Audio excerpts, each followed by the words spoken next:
السلام علیکم. خالد خان نازول ستاسو په خدمت کې حاضر یم. سلسله دا کالاباغ یا کالاناګ. خو مسله دا ده چې پښتانه د علي شاه 007 د مور ویډیوز چې دی نو هغه په شوق ګوري. دا بل ورځ په صوابه کې یو هلک نیولی شوی چې په ټیک ټاک کې د ځان له جینۍ جوړه کړې وه. نو دا ځوان پول او دا کم عمره خو بیا هم سړی و چې زه ډېر زیات معتبر او سنجیده او مشران خلک هم چې دي نو هغه خبرو ته اهمیت نه ورکوي چې کومې د پښتنو بقا سره مرګ او ژوند سره تړلي دي. لکه زموږ د ټولو نه غټه مسله چې دا نو د امن ده. زموږ د ټولو نه غټه مسله زموږ د کلتور، زموږ د ژبې، زموږ د ادبیات چې د هغه په خطر کې دي. دا زموږ مسله ده. زموږ د ټولو نه غټه مسله چې دا هغه زموږ اقتصادي مسله ده. او ورسره زموږ د ټولو نه غټه مسله چې دا سیاسي طور پښتانه لګیا دي طاقتونه تقسیم در تقسیم کوي. او د هغې د پاسه د ټولو نه مهمه مسله دا وخت کې چې ګرمه ده جوړه ده هغه د کالاباغ ډیم اوازه ده دا جوړولو ښایست دی د خلکو.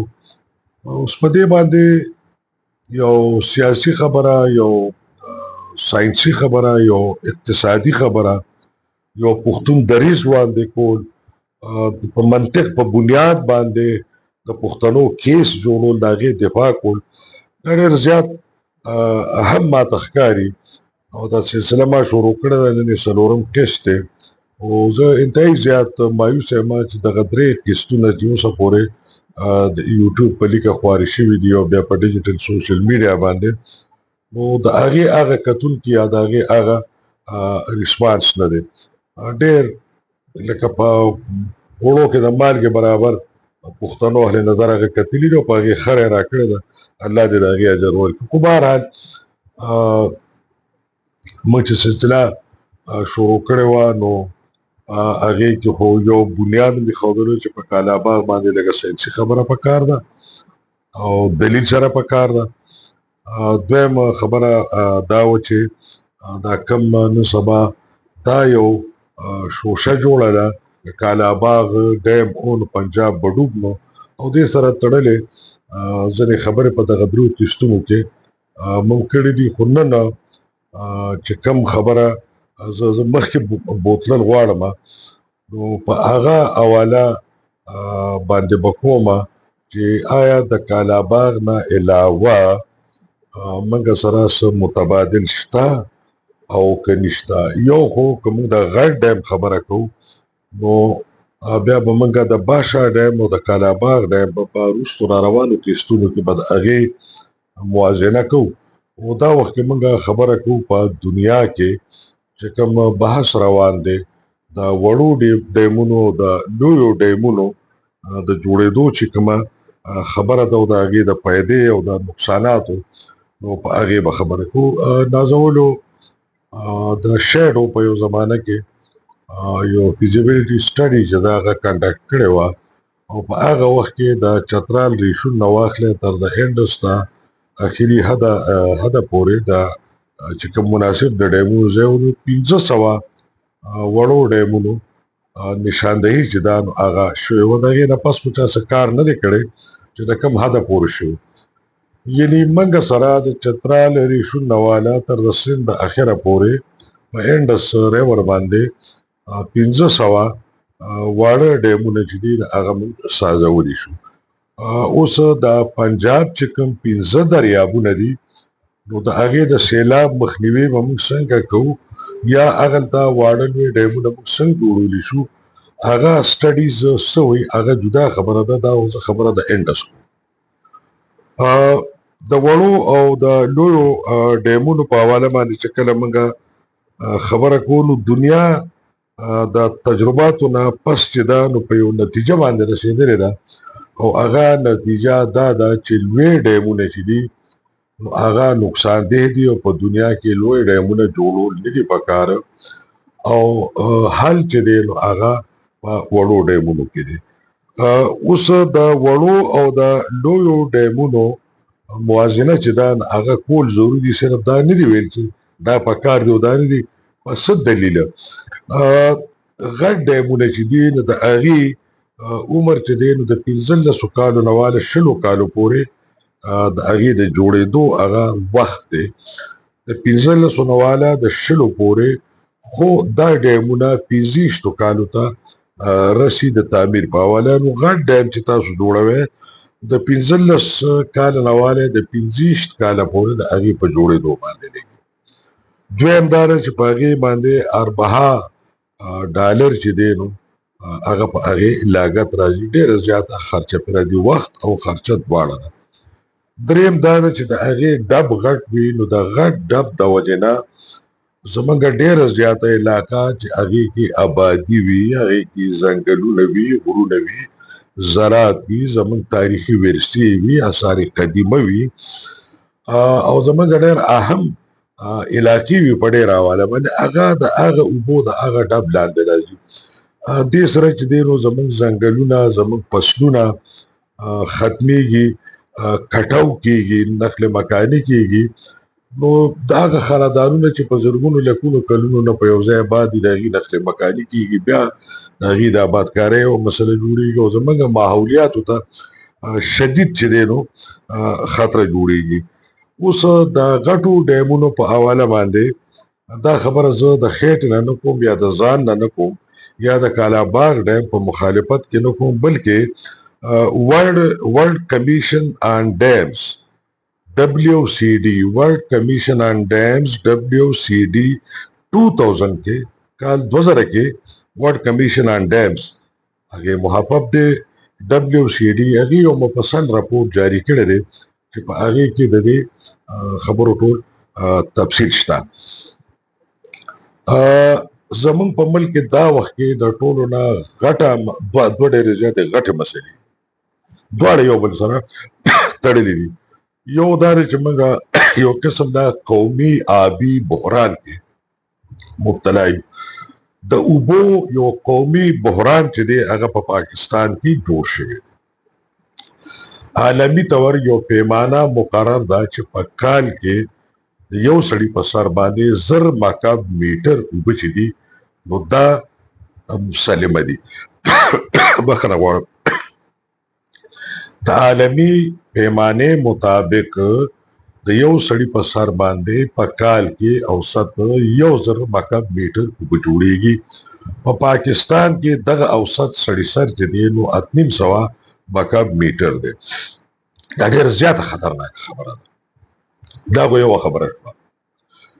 دویمه خبره دا ده چې زمونږ د اوبو دا واټر ټیبل چې ورته وایو هغه ورځ تر ورځه لاندې روان دی. یعنی اوسط زمونږ په د خیبر پښتونخوا کې بیا په دې 400 مردان نوښار په دې پېښور د پېښور مضافاتو کې د 12 فوټو کې به اوبه راوتلې او زیاتره به دغه کویان چې دی د 80 او 90 فوټو پورې چې دی نو جوړ کړي شو.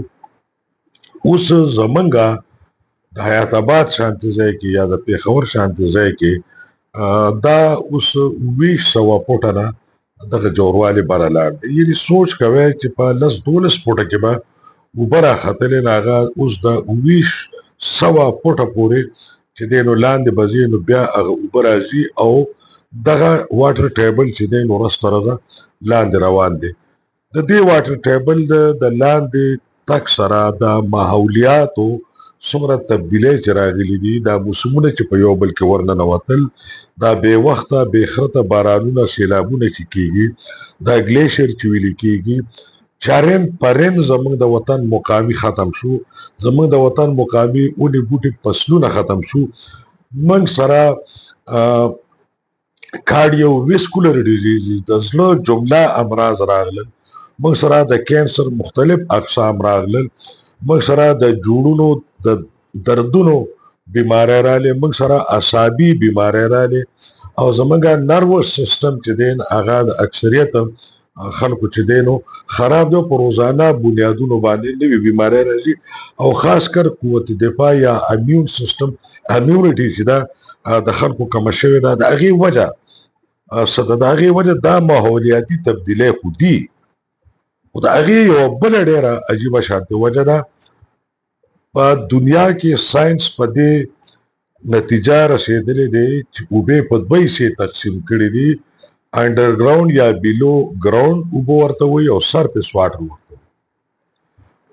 اوس په سرفیس واټر کې دا نیرونه، سیندونه، دریابونه قدرتي د اوبه راځي، او په سرفیس واټر کې کم د باران اوبه که په ډنډونو ډیمونو کې سټور کړي شي یا په معذبه دنیا کې د کور په چتونو باندې سټور کیږي او هغه هلته راځي، نو دا د سکلو دپاره آیډیلي د دې کنزمپشن دی، د آیډیلي فټ اوبه دي د سکلو دپاره.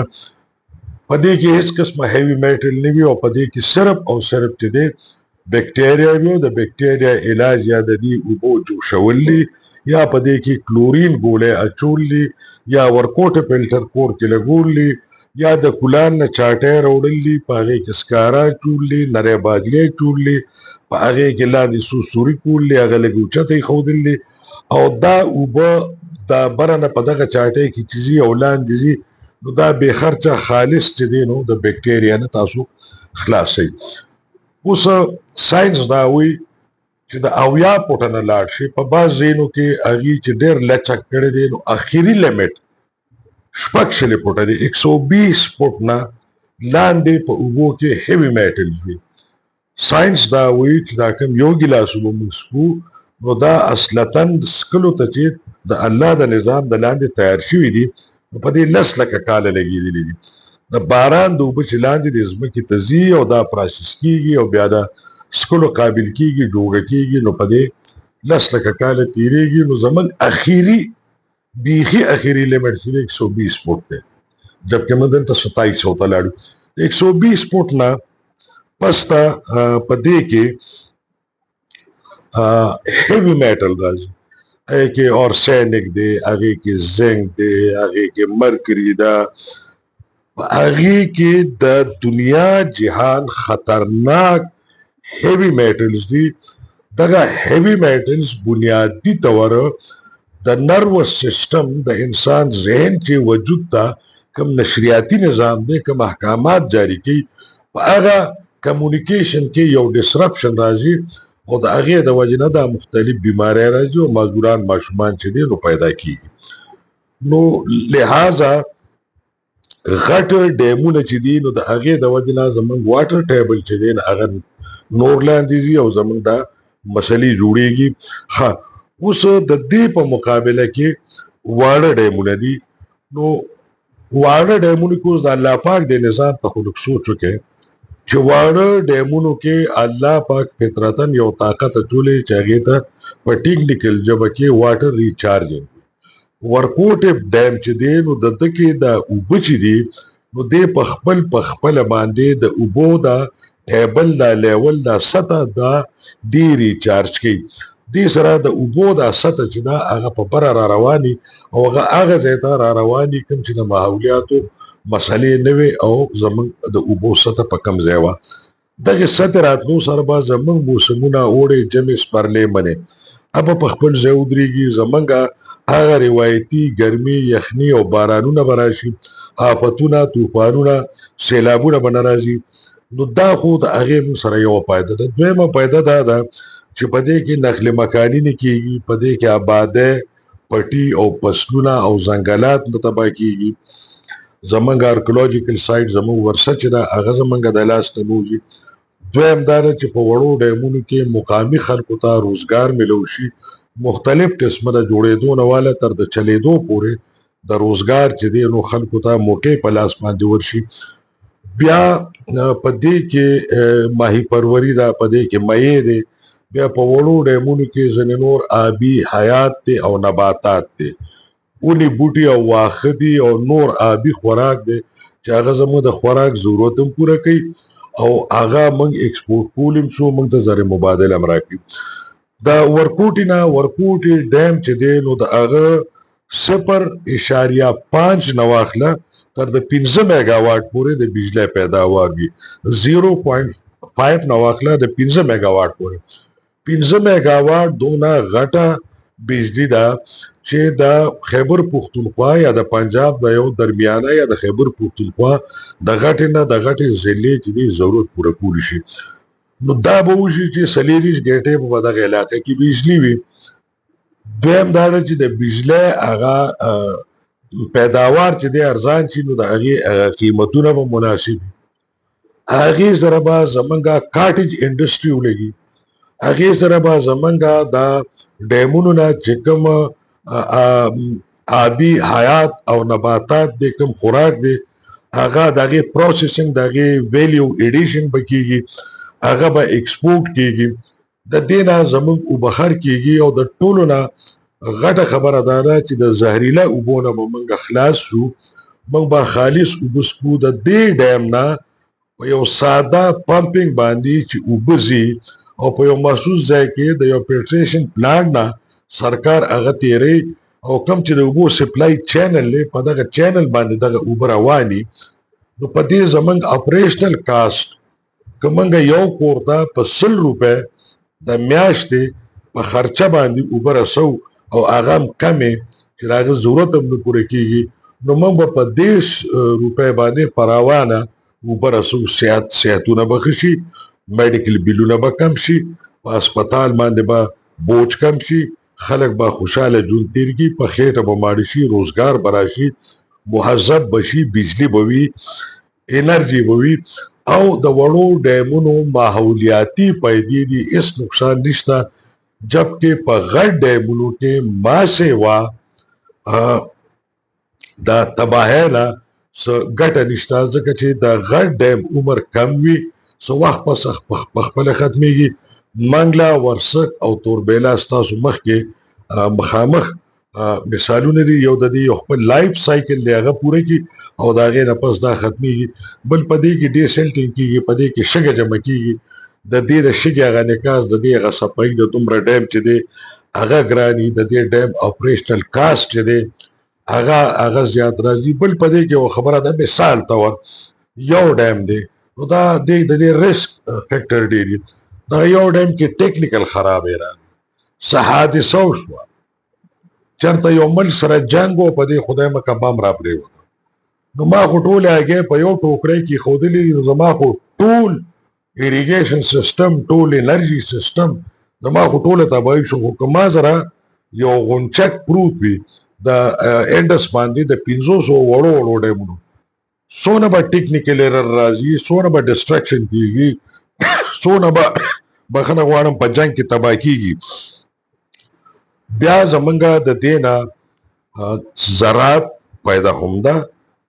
زمونږه وړې د ډیمونو سره خواوشا کې چې کومې شړې ځمکې دي نو هغه هم ټولې د زراعت لاندې راشي. زموږ د خوراک مسله هم ختمه شوه، ایکسپورټ هم کولی شو، میوه، دانه، غله، میې، اوبو سره تړلې نور خوراک، بجلي، روزګار، ماحولیاتي پیدې، دا ټولې خوشحالۍ ورسره راځي. او د غټو ډیمونو سره صرف خفګان او تباهي. زما دا خیال دی چې ورکوټو د غټو ډیمونو په افادیت باندې موږ خبره وکړه. په دې موضوع به نورې خبرې په بل قسط کې اجازه غواړم. د الله په امان.